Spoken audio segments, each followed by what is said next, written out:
할렐루야. 네, 오늘 우리에게 주신 하나님의 말씀은 예레미야서 18장 13절에서 23절까지의 말씀입니다. 그러므로 여호와께서 이와 같이 말씀하시느니라. 너희는 누가 이러한 일을 들었는지 여러 나라 가운데 물어보라. 처녀 이스라엘이 심히 가증한 일을 행하였도다. 레바논의 눈이 어찌 들의 바위를 떠나겠으며 먼 곳에서 흘러내리는 찬물이 어찌 마르겠느냐. 물은 내 백성은 나를 잊고 허무한 것에게 분향하거니와 이러한 것들은 그들로 그들의 길 곧 그 옛길에서 넘어지게 하며 곁길 곧 닦지 아니한 길로 행하게 하여 그들의 땅으로 두려움과 영원한 웃음거리가 되게 하리니 그리로 지나는 자마다 놀라서 그의 머리를 흔들리라. 내가 그들을 그들의 원수 앞에서 흩어버리기를 동풍으로 함같이 할 것이며 그들의 재난의 날에는 내가 그들에게 등을 보이고 얼굴을 보이지 아니하리라. 그들이 말하기를 오라 우리가 꾀를 내어 예레미야를 치자. 제사장에게서 율법이 지혜로운 자에게서 책략이 선지자에게서 말씀이 끊어지지 아니할 것이니 오라 우리가 혀로 그를 치고 그의 어떤 말에도 주의하지 말자 하나이다. 여호와여 나를 돌아보사 나와 더불어 다투는 그들의 목소리를 들어보시옵소서. 어찌 악으로 선을 갚으리까마는 그들이 나의 생명을 해하려고 구덩이를 팠나이다. 내가 주의 분노를 그들에게서 돌이키려 하고 주의 앞에 서서 그들을 위하여 유익한 말을 한 것을 기억하옵소서.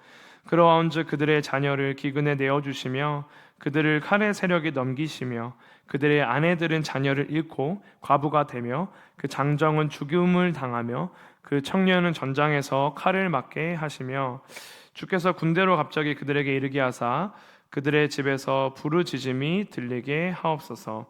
이는 그들이 나를 잡으려고 구덩이를 팠고 내 발을 빠뜨리려고 올무를 놓았음이니이다. 여호와여 그들이 나를 죽이려 하는 계략을 주께서 다 아시오니 그 악을 사하지 마옵시며 그들의 죄를 주의 목전에서 지우지 마시고 그들을 주 앞에 넘어지게 하시되 주께서 노하시는 때에 이같이 그들에게 행하옵소서 하니라. 아멘. 네, 우리 오늘 주시는 말씀 우리 13절을 보시면요, 이스라엘이 가증한 일을 행했다고 먼저 소개하고 있습니다. 정말 가증한 일은 무엇이었을까요? 15절을 보면은 그 당시에 이스라엘 백성들이 하나님을 잊고 우상 숭배를 했다, 이런 내용이 나옵니다. 그러니까 하나님을 잊고 허무한 것에 분향을 했다는 것이죠.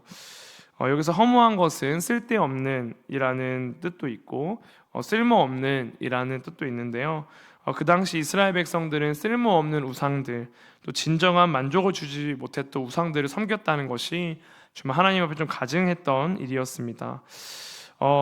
이제 제가 주목하고 싶은 표현은 특별히 잊었다인데요, 사실 하나님이 아닌 그 주변에 다른 이방 민족들과 이방 신들도 있었을 거 아니에요.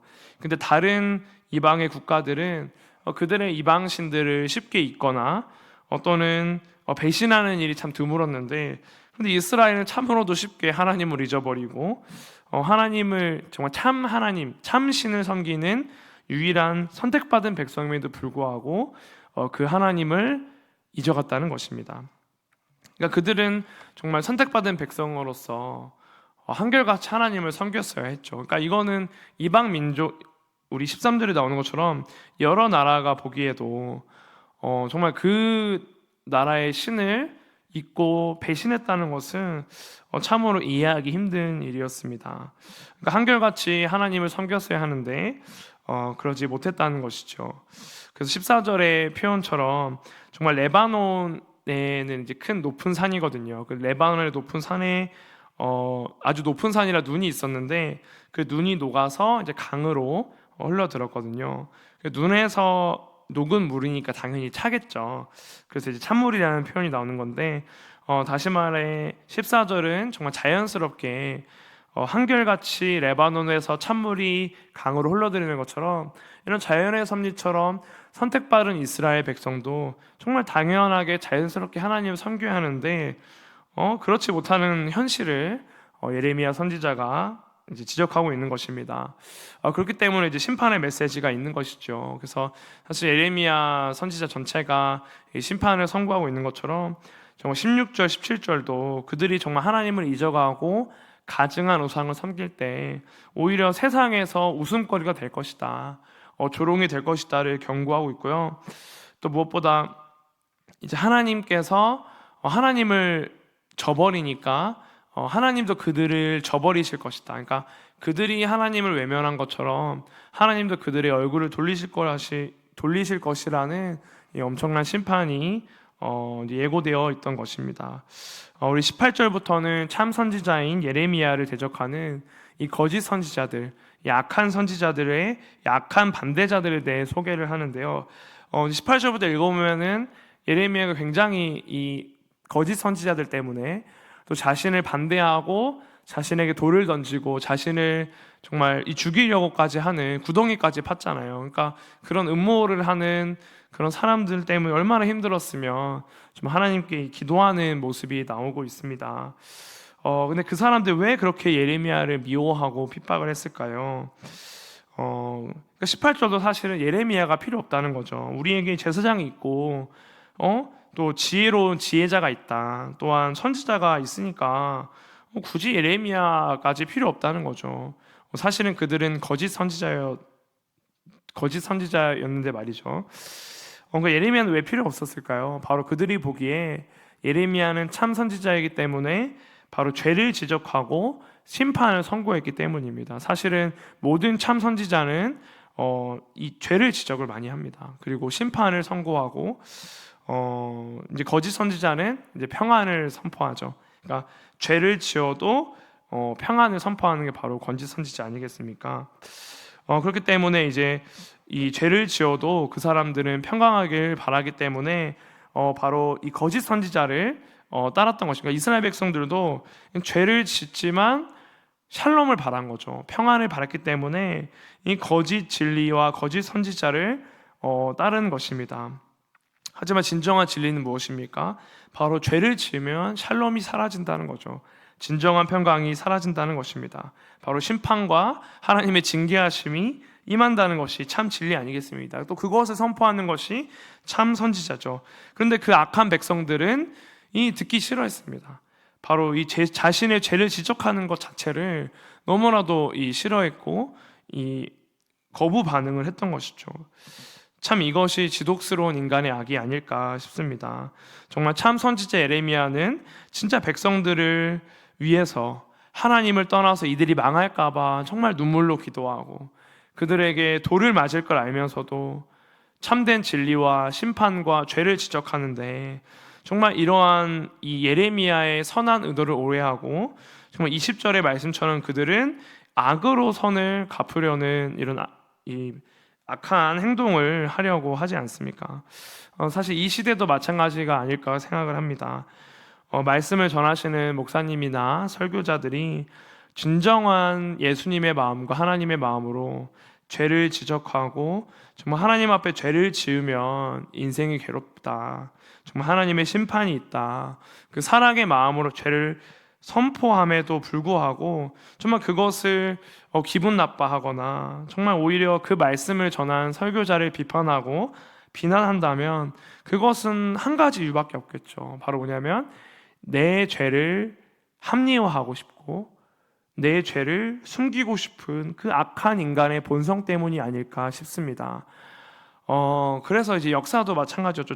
참된 진리를 목을 조르기 위해서는, 그러니까 자신의 죄를 합리화하기 위해서는 그 참된 진리를 목을 조르는 일이 비일비재했지 않았습니까? 마찬가지죠. 그러니까 자기 죄를 인정하지 못하는 교만한 마음 때문에 정말 그 참된 진리, 이 죄를 지적하는 바른 설교를 하는 그 설교자에게 욕을 가하는 것이죠. 하지만 그것을 사랑으로 받아들이고 정말 선으로 받아들이고 회개하고 돌이켜야 되는 것이 진정한 회복의 길이 아니겠습니까? 우리 생명 넘치는 교회 성도님들은 다 이러한 겸손한 마음을 가진 성도님들인 줄 믿습니다. 사도행전에 보면은 두 가지의 이 대조가 나오잖아요. 사도행전 2장과 7장에 보면 사도행전 2장은 베드로가 설교하고 사도행전 7장은 이제 스데반 집사님이 설교를 하는데 둘 다 같은 표현이 나옵니다. 둘 다 이제 베드로와 스데반 모두가 죄를 지적해요. 회개하라 촉구를 합니다. 돌이켜야지 생명이 있을 것이고 정말 하나님과의 관계 회복이 있을 것이고 진정한 평안과 축복이 올 것이다 회개를 합니다. 그래서 이 회중들, 이스라엘 백성들이 이 둘 다 마음에 찔려요. 실제로 본문에도 베드로가 설교할 때 마음에 찔렸다, 그 다음에 스데반 집사님이 설교할 때도 마음이 찔렸다, 이런 두 표현이 나옵니다. 하지만 베드로가 설교했을 때는 그 사람들이 회개했다고 나옵니다. 형제여 우리가 어찌하였고, 정말 그래서 베드로가 이제 회개하고 성령을 받으라, 구원을 받으라 이렇게 얘기하잖아요. 하지만 스데반 집사님 설교할 때 어떻습니까? 똑같이 마음에 찔렸지만 이를 갈고 돌로 쳐 죽였죠.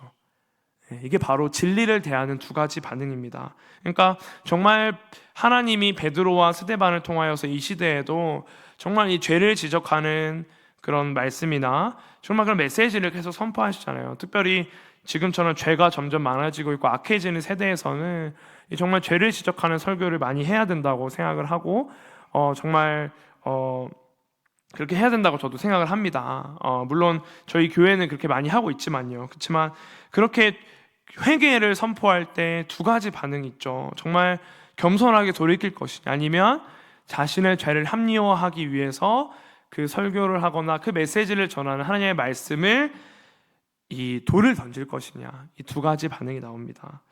요한계시록 3장 19절에는 이런 말씀이 있습니다. 물은 내가 사랑하는 자를 책망하며 징계하노니 그러므로 내가 열심을 내라 회개하라. 또 전도서, 그러니까 이 요한계시록 말씀에 의하면 사랑하기 때문에 죄를 지적하고 징계를 하고 혼을 내고 채찍을 준다는 거죠. 바른 길로 가기 위해서. 또 전도서 12장 11절에 이런 말씀이 있습니다. 지혜자들의 말씀들은 찌르는 채찍들 같고 회중들의 스승들의 말씀은 잘 박힌 목 같으니 다 한 목자가 주신 바이니라. 아멘. 여기서 한 목자는 이제 하나님 한 분이시겠죠. 그러니까 지혜자들은 선지자일 수도 있고, 이 시대에 정말 이 말씀을 제대로 참된 복음을 전하는 모든 이 사람들, 이제 설교자, 목사님, 또 이제 저와 같은 사람들이나 이제 모든 그런 사람들이 되겠죠. 그러니까 그런 말씀이 정말 이 강대상에서 선포되는 말씀이 정말 하나님의 말씀을 있는 그대로, 또 본문을 그대로 선포하는 것이라면 때로는 그 말씀들이 전도서 말씀처럼 이 찌르는 채찍 같을 수 있습니다. 또는 이 목과 같이 아플 수도 있습니다. 때로는 우리가 기분 나쁠 수도 있고 마음 상할 수도 있습니다. 잘못을 뭐라 하고 정말 죄를 지적하는데 누가 기쁘겠습니까? 하지만 그것이 우리를 살리는 말씀이고 정말 우리를 회개를 촉구하는 말씀인 줄 믿습니다. 사랑하는 성도 여러분, 이제 말씀을 마무리하려고 합니다. 우리 모두가 말씀에 찔릴 때가 있습니다. 하지만 그때 스데반을 돌로 쳐 죽인 악한 사람들처럼 우리의 죄를 합리화하기 위해서 말씀에 대적하고 말씀에 돌을 던지는 그런 정말 참 선지자를 대적하는 악을 행하는 것이 아니라 겸손하게 회개하고 정말 그 자신의 죄를 인정하고 그 순간 기분 나쁘고 아플지라도 정말 자신을 낮추고 다시 주님을 붙잡고 정말 주님의 말씀대로 살아가려고 몸부림칠 때 하나님께서 진정한 축복과 또 진정한 샬롬을 주실 줄 믿습니다. 이러한 축복을 모두 누리시고 항상 겸손한 마음으로 하나님의 말씀을 듣는 우리 모든 성도님들 되길 축복합니다. 기도하겠습니다. 하나님 감사합니다. 하나님 정말 그 예레미야 시대 때도 참된 진리가 선포되고 정말 죄를 지적하는 심판의 메시지가 그 사랑의 채찍이 선포될 때 백성들은 자신의 죄를 합리화하기 위해서 선지자를 죽이려 했습니다. 하나님 이 시대도 마찬가지인 줄 믿습니다. 정말 자신의 죄를 합리화하기 위해서 정말 이 선포되는 말씀에 돌을 던지고 정말 비난을 한다면 그 자신의 죄를 합리화하기 위한 악이 아니겠습니까? 하나님 정말 우리 생명 넘치는 교회 모든 성도님들이 스데반을 돌을 쳤던 그 사람들처럼 교만한 마음으로 자신의 죄를 덮고 숨기고 합리화하기 위해서 돌을 던지는 것이 아니라 정말 그 베드로가 설교할 때 겸손하게 우리가 어떻게 해야 합니까? 우리가 회개해야 합니까? 우리가 어떻게 하면 하나님께 돌아갈 수 있습니까? 다시 주님의 말씀대로 돌아가는 우리 모든 생명 넘치는 교회 성도님들 되길 될 수 있도록 하나님 도와주시옵소서. 하나님 감사함이 예수님의 이름으로 기도합니다. 아멘. 하늘에 계신 우리 아버지여, 이름이 거룩히 여김을 받으시오며 나라가 임하시오며 뜻이 하늘에서 이루어진 것 같이 땅에서도 이루어지이다. 오늘 우리에게 일용할 양식을 주시옵고 우리가 우리에게 죄 지은 자를 사하여 준 것 같이 우리 죄를 사하여 주시옵고 우리를 시험에 들게 하지 마시옵고 다만 악에서 구하시옵소서. 나라와 권세와 영광이 아버지께 영원히 있사옵나이다. 아멘.